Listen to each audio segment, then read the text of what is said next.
હવે જે સમાચાર વિગતવાર. સુરતના સચિન પાલી વિસ્તારમાં જર્જરિત મકાન ધરાશાયી થતા 7ના મોત થયા છે, જેથી જર્જરિત મકાનોને વહેલી તકે ખાલી કરવા માટે તંત્ર દ્વારા ધમપછાડા શરૂ કરવામાં આવ્યા છે. ત્યારે ઝુંપડપટ્ટીના રહીશો માટે 27 વર્ષ અગાઉ બનેલા કનકપુર કંસાળ ખાતેના ગુજરાત હાઉસિંગ બોર્ડના મકાનો હાલ જર્જરિત થયા હોવાથી ખાલી કરવા માટે નોટિસ અપાઈ છે.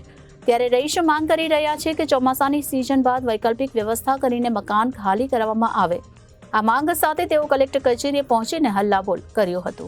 સામાજિક આગેવાન સુરેશ સોનવણે જણાવ્યું કે જર્જરિત આવાસો ખાલી કર્યા સિવાય બીજો કોઈ વિકલ્પ નહીં હોય તો આ સાથેના લિસ્ટવાળા 296 અને બીજા 2370 મકાનોના રહીશો કે જેઓની આર્થિક સ્થિતિ ભયંકર દયનીય છે અને આટલી મોંઘવારીમાં બીજી જગ્યાએ મકાન ભાડેથી લઈ રહેવાની તેઓની કેપેસિટી નથી. માટે માંગણીઓ પ્રત્યે સહાનુભૂતિપૂર્વક વિચાર કરવા ગરીબ, દલિત, આદિવાસી, બહુજન સમાજના પરપ્રાંતીય મજૂર, કામદાર વર્ગના લોકોને ન્યાય મળે તે માટે વિનંતી કરવામાં આવી.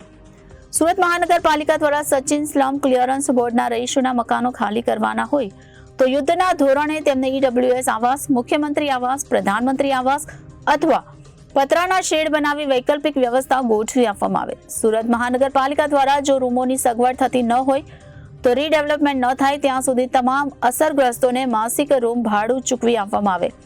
સચિન સ્લમ ક્લિયરન્સ બોર્ડમાં વર્ષોથી રહેનાર તમામ 2666 પ્લોટ હોલ્ડરોને કોઈપણ પ્રકારે પક્ષપાત કે રાજકીય ભેદભાવ વગર સૌનો સાથ, સૌનો વિકાસ સૂત્ર મુજબ સમાન ન્યાય આપવામાં આવે. ગુજરાત હાઉસિંગ બોર્ડ અને સુરત મહાનગરપાલિકા એકમેક સાથે સંકલન કરી અસરગ્રસ્તો માટે સંયુક્તપણે અભિયાન ચલાવી અસરગ્રસ્તોને પુનર્વસનની ઘટતી કાર્યવાહી હાથ ધરવા વિનંતી કરવામાં આવી. પરંતુ તેમ છતાં જો સુરત તંત્ર દ્વારા આ પરિવારોને ત્યાંથી હટાવવામાં આવશે તો સીધા જેલ આંદોલન કરવાની છે, કારણ કે ઉપર આભ અને નીચે ધરતી, બીજો કોઈ વિકલ્પ નથી. એટલે હજારોની સંખ્યામાં જેલ ભરો આંદોલનમાં જોડાવાની ચીમકી પણ ઉચ્ચારી હતી. તો સુરતના સચિન પાલી વિસ્તારમાં જર્જરિત મકાન ધરાશાયી થતા 7ના મોત થયા છે, જેથી જર્જરિત મકાનોને વહેલી તકે ખાલી કરાવવા માટે તંત્ર દ્વારા ધમપછાડા શરૂ કરવામાં આવ્યા છે. ત્યારે ઝુંપડપટ્ટીના રહીશો માટે 27 વર્ષ અગાઉ બનેલા કનકપુર કંસાળ ખાતેના ગુજરાત હાઉસિંગ બોર્ડના મકાનો હાલ જર્જરિત થઈ ગયા હોવાથી ખાલી કરવા માટે નોટિસ અપાઈ છે. ત્યારે રહીશો માંગ કરી રહ્યા છે કે ચોમાસાની સિઝન બાદ વૈકલ્પિક વ્યવસ્થા કરીને મકાન ખાલી કરવામાં આવે. આ માંગ સાથે તેઓ કલેક્ટર કચેરીએ પહોંચીને હલ્લાબોલ કર્યું હતું. આજે સાહેબ આ સચિન સ્લમ બોર્ડ પુનર્વસન સંઘર્ષ સમિતિ જે સચિનમાં રહેનાર તમામ પરપ્રાંતીય લોકો યુપી, બિહાર, ઓડિશા, મહારાષ્ટ્ર, રાજસ્થાન અને ગુજરાતના અને મહારાષ્ટ્રના ભાઈઓ જે છેલ્લા 30-35 વર્ષથી આ સચિન સ્લમ જે બોર્ડ છે ગુજરાત હાઉસિંગ બોર્ડનું જમીન પર વર્ષોથી રહે છે. અત્યારે મકાનો જર્જરિત થયા છે.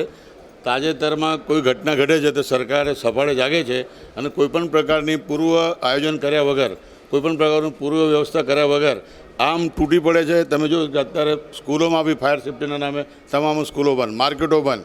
એ જ રીતે સચિનમાં એક મકાન ધરાશય થયું પાલીગામમાં.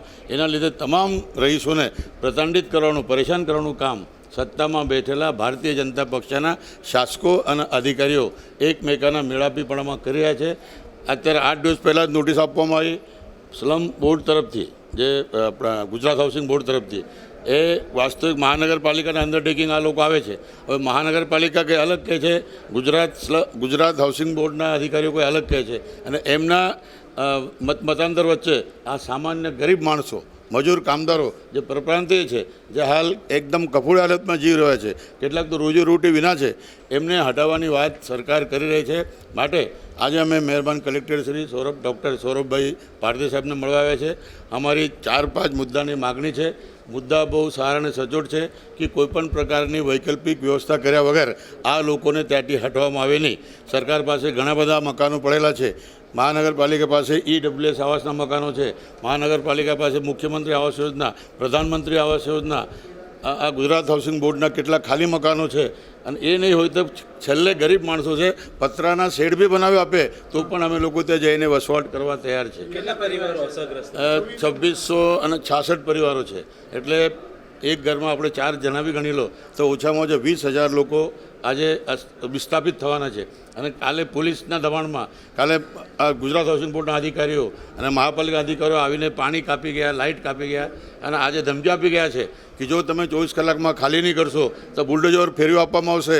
હું પૂછવા જાઉં છું પ્રધાનમંત્રીશ્રીને કે આ દેશમાં લોકશાહી છે કે નહીં. હું પૂછવા જાઉં પ્રધાનમંત્રી મુખ્યમંત્રી શ્રી ભૂપેન્દ્રભાઈ પટેલને કે આ દેશમાં લોકશાહી છે કે નહીં. હું પૂછવા જાઉં છું માન્ય CR પાટીલ સાહેબ જળ વિકાસ મંત્રીશ્રીને કે લોકશાહી છે કે આ દેશમાં મરી ગઈ છે, કે કોઈ ચૂંટાયેલા પ્રતિનિધિ આ લોકોની ફરિયાદ સાંભળવા તૈયાર નથી, કોઈ અધિકારી ફરિયાદ સાંભળવા તૈયાર નથી. અમે પરપ્રાંતીય છે એટલે અમારો કોઈ ગુનો છે કે અમે આ દેશના નાગરિકો નથી, અમે ભારતના રહેવાસી નથી. એક તરફ તમે વિદેશોને રહેવાની વાત કરો છો, જ્યારે દેશમાં રહેનાર નાગરિકોને વિસ્થાપિત કરી એમને કાઢી મૂકવાની વાત કરો છો. આજ કલેક્ટર સાહેબને અમે જાણવા માંગીએ છીએ જો એક પણ મકાનને તોડવામાં આવશે તો તમામ લોકો તે બાજુમાં જ લાજપુર સેન્ટ્રલ જેલ આવેલી છે ત્યાં અમે જેલ ભરો આંદોલન કરીશું. અને જ્યાં સુધી ન્યાય નહીં મળે અમે જેલના બહારથી નીકળીશું નહીં. સરકાર અમને ગોળી મારે, લાઠી મારે કે જેલમાં નાખી દે, અમે પોતે જ જેલ ભરો આંદોલન કરવા આવે તૈયાર છે. અને આપના થકી મારી તમામ ચૂંટાયેલા પ્રતિનિધિઓને વિનંતી છે કે તમે જનતાને વધારે કસોટી નહીં લો, તમે જનતાને વધુ પ્રતાડિત નહીં કરો. જે સામાન્ય પ્રશ્ન છે એ જે તમારા હાથની વાત છે એ તમે કરી શકો છો. માટે ફરી મારી વિનંતી છે સરકારશ્રીને કે કોઈપણ પ્રકારનું રાજકીય દ્વેષ કે રાજકીય ભેદભાવ રાખ્યા વગર સૌનો સાથ, સૌનો વિકાસ જે તમારો સૂત્રો છે એને સાકાર કરો. જય હિન્દ, જય ભારત, જય ગુજરાત.